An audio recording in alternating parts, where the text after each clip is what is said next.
राहुल गांधी जी चुनाव के बाद तीसरी बार बिहार आए हुए थे और मुझे लगता है कि कांग्रेस पार्टी के जितने भी नेता बिहार आते हैं उन्होंने बिहार को अपना एक मुस्लिम समाज, खास करके गरीब मुस्लिम समाज, वंचित मुस्लिम समाज 1 घंटे के लिए उपस्थित थे। जब जब कैमरा आता था सामने तो देखते थे कि राहुल गांधी बैठे। नमस्कार, मेरा नाम कृष्णा है और आपने देखना शुरू कर दिया है एकदम कड़क न्यूज।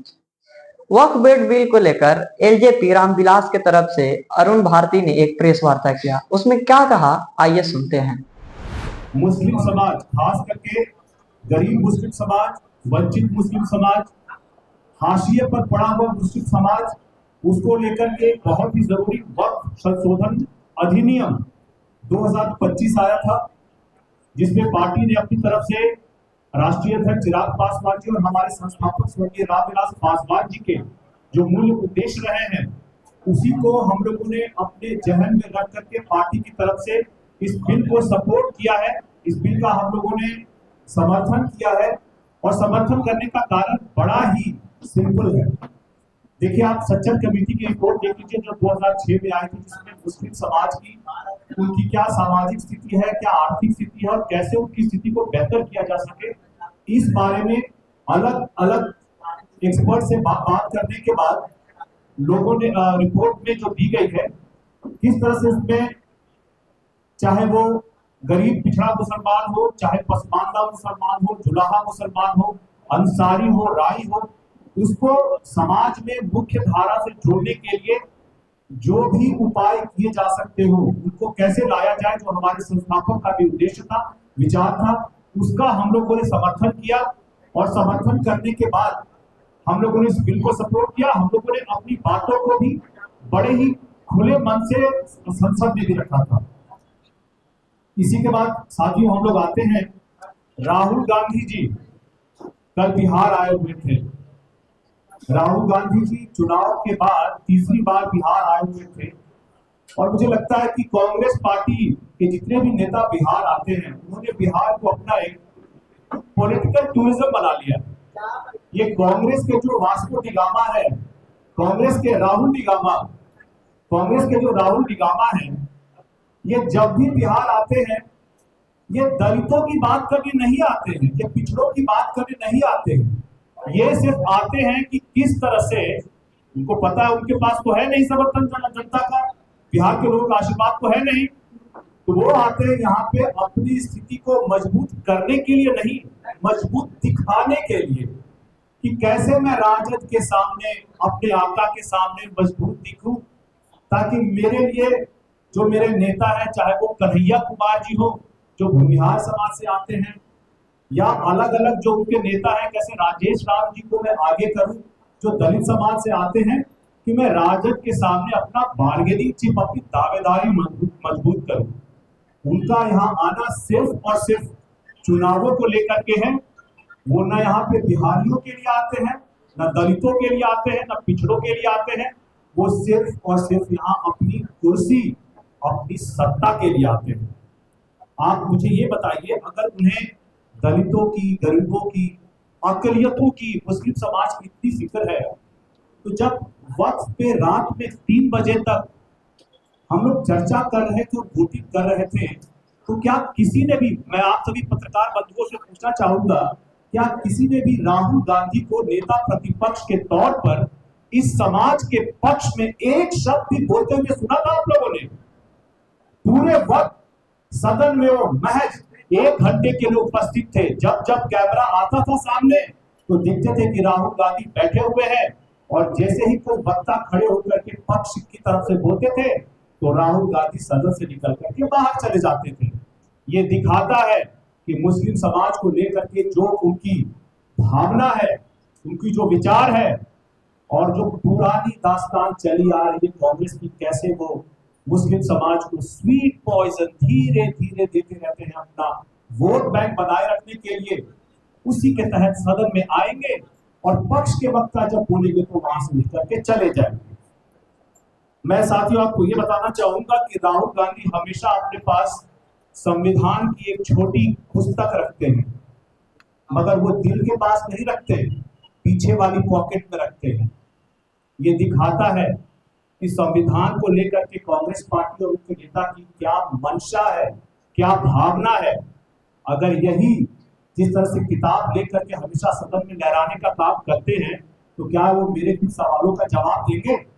आप ये बताइए, डॉक्टर अंबेडकर की जरूरत कांग्रेस पार्टी को तब थी जब संविधान बनाने की जरूरत थी। जब उन्होंने एक बार प्रतिकार किया, कांग्रेस में संविधान बनाने में डॉक्टर अंबेडकर चाहते थे कि रिजर्वेशन आरक्षण का प्रावधान हो, लेकिन कांग्रेस के बड़े लीडर जवाहरलाल नेहरू ने जब इसका विरोध किया तो उन्होंने कहा कि आप बना लीजिए संविधान खुद से, मैं छोड़ देता हूं। उसके बाद क्या हुआ? सभी को डॉक्टर अंबेडकर की जरूरत थी कि इनके बगैर संविधान नहीं बनेगा, इसीलिए उन्हें बुलाया गया और कहा गया कि ठीक है, आप आरक्षण का प्रावधान रख लीजिए लेकिन संविधान पूरा बना लीजिए।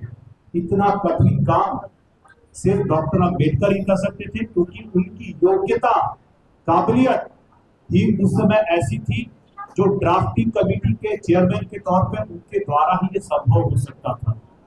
अब आप ये बताइए, जब संविधान बनाना हो तो डॉक्टर अंबेडकर चाहिए, लेकिन जब भारत रत्न देना हो तब तो जवाहरलाल नेहरू चाहिए, इंदिरा गांधी चाहिए, राहुल गांधी चाहिए। तब डॉक्टर अंबेडकर को संविधान बनाने के बाद जिस संविधान के बदौलत ये लोग प्रधानमंत्री बने, इनके परिवार के लोग प्रधानमंत्री बने, उनको एक बार भी ख्याल नहीं आया कि इस संविधान जिसके बदौलत हम प्रधानमंत्री बन रहे हैं, उस आदमी को भी भारत रत्न से नवाजा जाए। अरे भारत रत्न को छोड़िए, संविधान सभा में उनकी तस्वीर तक लगाना कांग्रेस को गवार नहीं हुआ, और आज राहुल गांधी उनके द्वारा लिखी हुई किताब को दुनिया भर में लहराते चल रहे हैं। वो सब जगह ये बोल रहे हैं कि अगर आपके पास ये किताब है तो आप मजबूत हैं।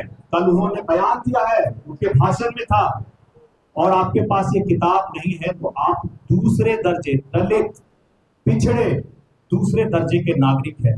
ये कैसी मानसिकता है कांग्रेस के नेताओं की? ये किस तरह का उन्होंने वक्तव्य दिया है?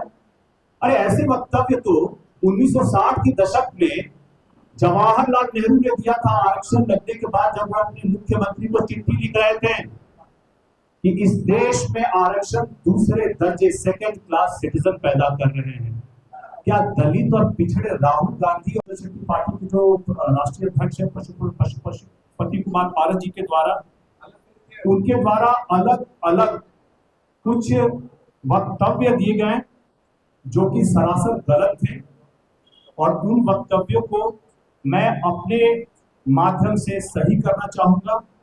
उन्होंने जो भी सवाल पूछे हैं उन सवालों का भी मैं आज आपको जवाब देना चाहूंगा। सबसे पहले उन्होंने ये कहा था कि हिंदू लॉ के हिसाब से हम 3 बेटे हैं और तीनों में संपत्ति बांट दी जाए। देखिए, परिवार में संपत्ति का विवाद है और इसके लिए अलग अलग फोरम पे बात हुई है। आज ये बात पब्लिक डोमेन में है, लोग इसकी चर्चा कर रहे हैं, और इसी चर्चा के दौरान उन्होंने ये कहा कि 3 बेटे हैं और तीनों में संपत्ति बांट दी जाए। ये किस हिंदू कानून और भारतीय कानून की बात कर रहे हैं?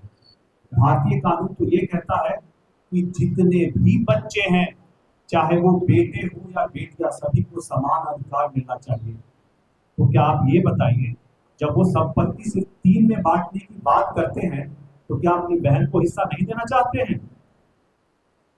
क्या उनको ये नहीं मालूम है कि कोई बिल नहीं होने पर बहन को भी हिस्सा मिलता है? साथियों, आखिर ऐसी क्या बात है कि वो अपनी बहन के विरुद्ध जाकर के ऐसी बात कर रहे हैं? ये क्योंकि उनकी बहन अपने बड़े भाई स्वर्गीय रामविलास पासवान जी के साथ जुड़ी हुई थी, और उनको पता है आज के दिन में कि कौन सही है, कौन गलत है, कौन सच्चा है, झूठा है। इसीलिए जिस तरह से वो चिराग पासवान जी की बड़ी मां को संपत्ति से बेदखल करना चाहते हैं, उनकी बहन को भी संपत्ति से बेदखल करना चाहते हैं, और इसलिए चाहते हैं कि संपत्ति का बंटवारा सिर्फ 3 लोगों में हो। आप ये बताइए कि उन्होंने फिर ये भी कहा कि उनकी पत्नी और उनकी पत्नी की जो बहन है उस घर में रहते हैं।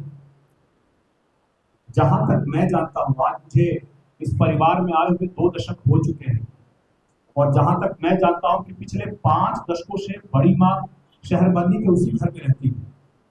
पिछले 2 दशक से मैं खुद देख रहा हूं, और आप सभी इस बात के गवाह होंगे कि हमारे जितने भी बड़े बुजुर्ग होते हैं जो गांव में रहते हैं, जल्दी वो शहर में नहीं आना चाहते हैं।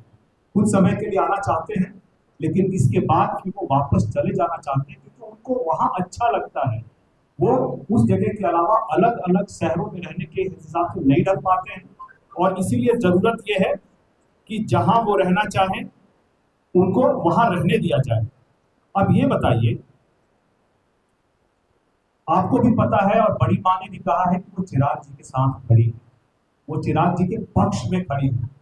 तो क्या इसी को लेकर के उनकी पत्नी और उनकी छोटी बहन उस घर में जाती है, जा करके वहां पे कमरे में ताला लगाने का प्रयास करती है, ताला लगा देती है। आप ये बताइए कि जब उस संपत्ति में 4 लोगों का हिस्सा है, तो फिर 2 लोग ही जाकर के ताला क्यों लगाए?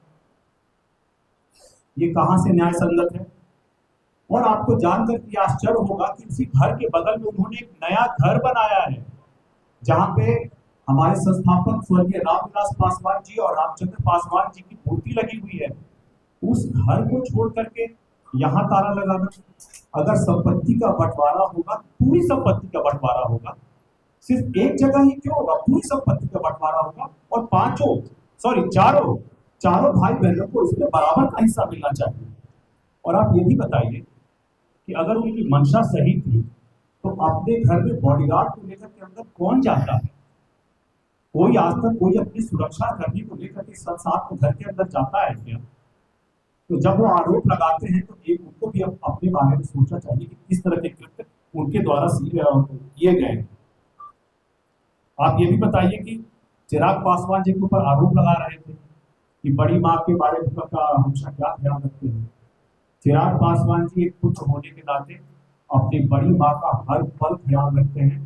हर ही दूसरे दिन से बात होती है, उनके स्वास्थ्य को लेकर के बात होती है, उनके रहन सहन के लिए उनकी जो भी इच्छाएं होती है, उनके कपड़ों के लिए, उनकी दवाइयों के लिए, और जो भी खर्चे की जरूरत होती है हमेशा करते रहते हैं।